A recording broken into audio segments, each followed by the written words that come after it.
This is kind of on topic, but a little off. What do you think about the cuts that they just announced for the CrossFit Oh, Games? You got yeah. an opinion on cuts?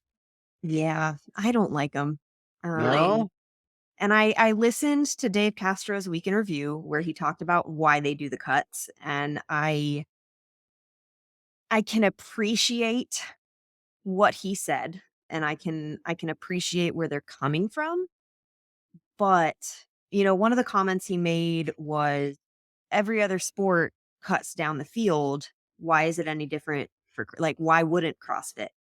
And my argument for that is CrossFit already does cut down the field. That's what the open, quarterfinals, and semifinals do. You're cutting down the field. Um, so it's like kind of like the analogy I had in my head when I heard him say that was you show up to the games and you get cut. That's almost like you show up to your, and I'm going to sound like an idiot because I don't know anything about any other sports, but like you show up to your Final Four basketball game. Is that a thing? I don't know. That is a thing. Sounds right to me. I Yes. also don't know anything Yes. about anything. So, yeah, it sounds And right. Go ahead. Yes, the Final Four does exist. Yes. yeah, and so like you show up to the Final Four game and they're like, "Hey, it's halftime and you're down 100 points, so we're just ending the game. Like we don't think you can make a comeback, so we're just going to end." That's what cuts at the games feel like to me. The other thing about it is if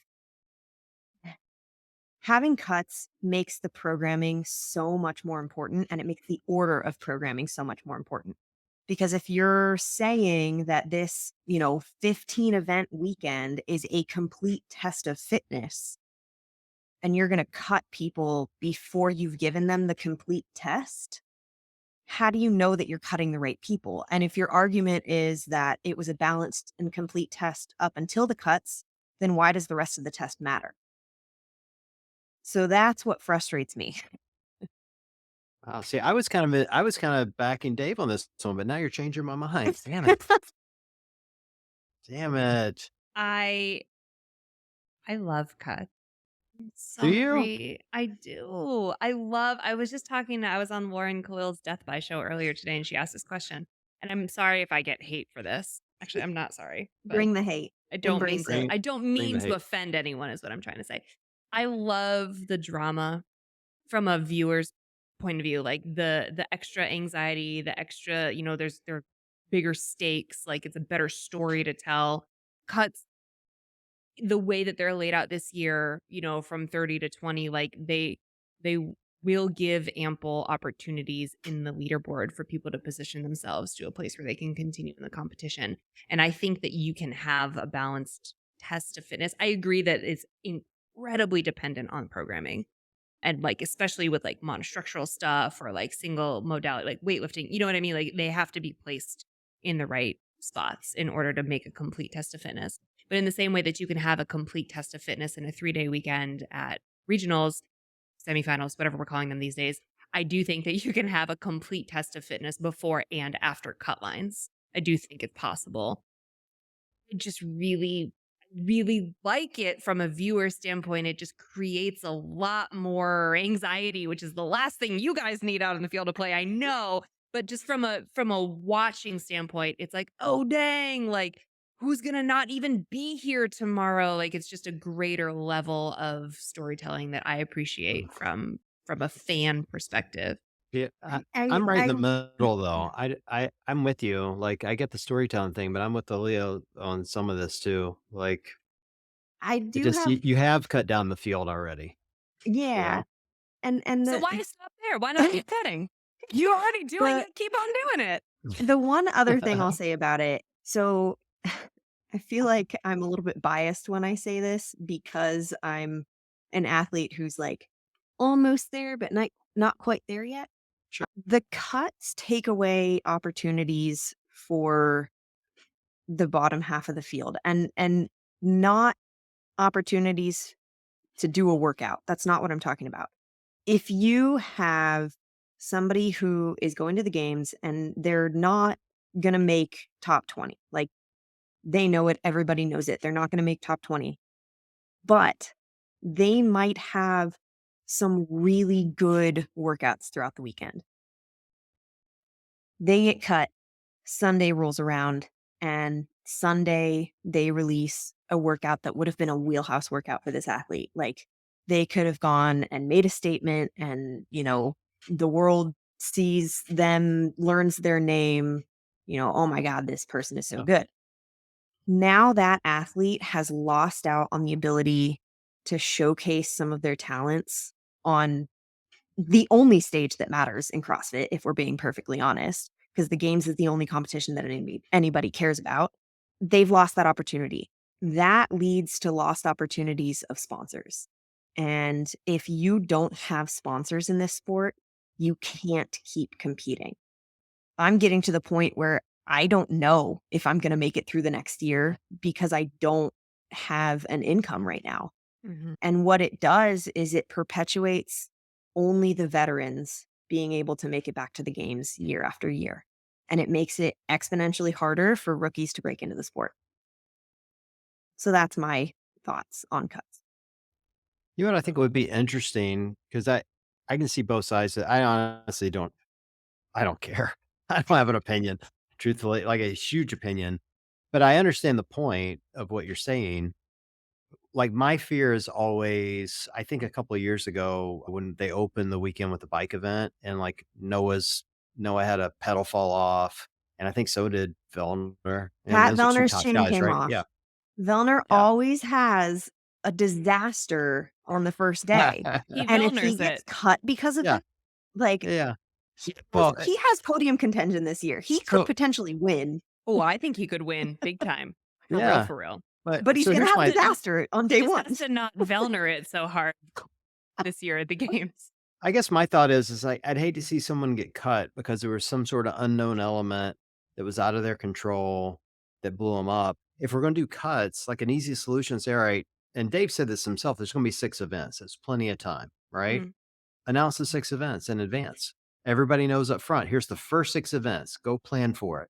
Everything after that's a mystery. We're not going to tell you anything else for the rest of the weekend. The first 6 events cut you. You all know what they are in advance. Good luck. And Yeah, then that everybody I can, I could get I think behind. people, I think most people would, because then it's far more fair than going in and saying, we're not going to tell you. And then you get there on day 1 and like, oh, by the way, it's going to be a bicycle on top of a sled or whatever craziness they make you guys do every year in the algae filled lake, go Yeah. shit in I your don't pants. Like, I I don't fully understand how knowing the events ahead of time would have any impact on it one way or another.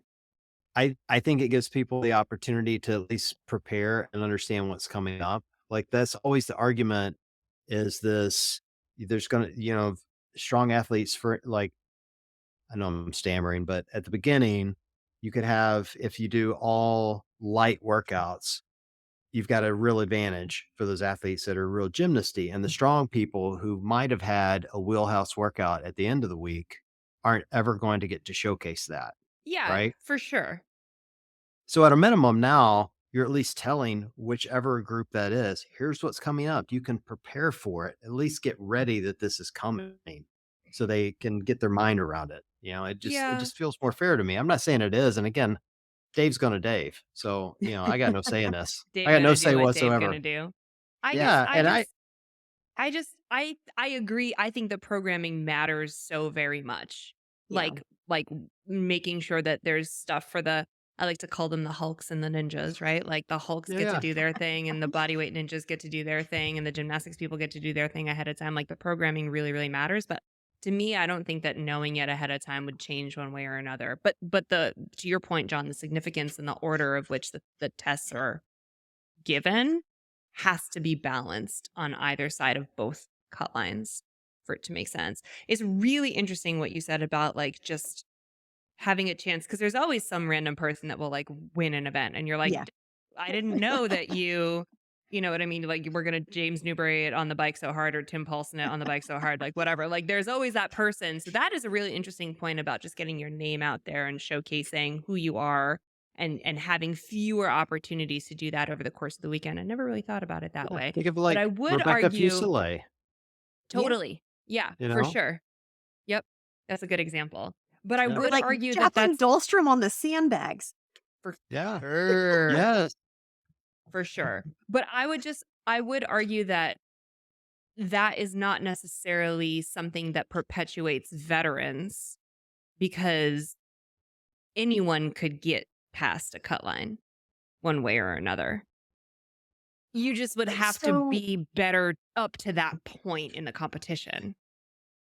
yes, but the people who are gonna get cut are gonna be the people that just aren't at that fitness level yet. Because even in the 40 people at the games, there is a spectrum of level of fitness.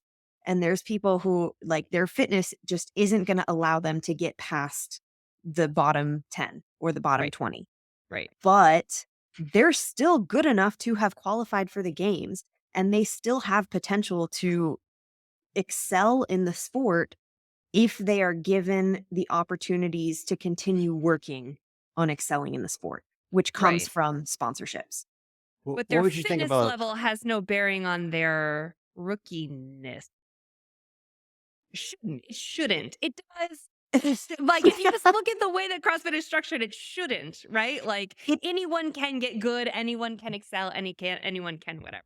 Yes, but if you don't already have the resources to be there, like, the veterans are the ones that already have the resources to be there because they've been there. And they're the ones with the sponsors that are paying them to continue training and continue getting better. So now, like, it's already hard for a rookie to break in just because you don't have the same resources to allow you to That's do the things that the interesting. veterans get to do. Is And is this argument for pro card stuff? Just wondering. Kind of sounds like it could be. it could be. I don't know all the details on pro cards, but the little that I do know about it, like, I feel like it could kind of go in that direction. Interesting. Interesting. I'm here you know, for it. be an interesting solution? I was just thinking about this. It's like, so to your point, you want people to have that amazing final 2-day experience that they're losing because of cuts. So maybe you continue to do cuts, but when you cut those 20 people, you say, all right, we're going to do a different workout for those 20 that just get cut as a last chance qualifier. One person's getting in out of those 20. Oh, And I dang. do right? like that a lot. How much fun would that be? And so now you have another workout, so they have to do extra work to stay in. So it's much harder for them. So the odds of them advancing much farther is going to be hard because they got to do something for it. Yeah. And it That doesn't have to be a 20-minute workout. It can be Fran for God's No, sake. it So should be a death by workout. It maybe, should be like death by heavy ass power cleans or some bullshit like that. yeah, maybe. it But I guess my point is you give them a chance to get back into the game. You could do that with each cut for that matter. If you're yeah. cutting, 10 people at a time, one of those 10 gets to compete against each other for a chance to stay in. So, I don't know. growing up, I was a really big fan of America's Next Top Model, Who and wasn't? Of Just throwing that out course, there. we all were. Love, I love. would get so excited when they would bring everybody back who got cut, and it was like a competition of the people who were still in versus the people who got cut, and one person got to come back into the competition. Like, that was always my favorite episode. Well, Yeah, I well, love this idea. I think this is a rad idea. it That would it be really accomplishes cool. what you wanna do, which is give, kinda random. I don't hate to use the term lower tier, but I think that's kinda what you called it. Lower tier athletes that haven't quite achieved that upper tier yet, chance to Yeah. showcase their skills, get some sponsors, have a moment where they say, "Hey, look, I'm here, recognize me," and move on to the next level, and who knows, like, sometimes people just get on a run. You Yeah. win that, you might win the next thing, and all of a sudden you find yourself in the, top 10, top 15, and that's to your point, that's a huge deal for a rookie or someone who's relatively new to the sport. Yeah. It's huge. It's the difference between sponsors and no sponsors, and that's literally it could be career ending for people. Well, look, I think it's a great idea. You have to tell Dave for me because 'cause I'm blocked, so he's never gonna hear it, ever.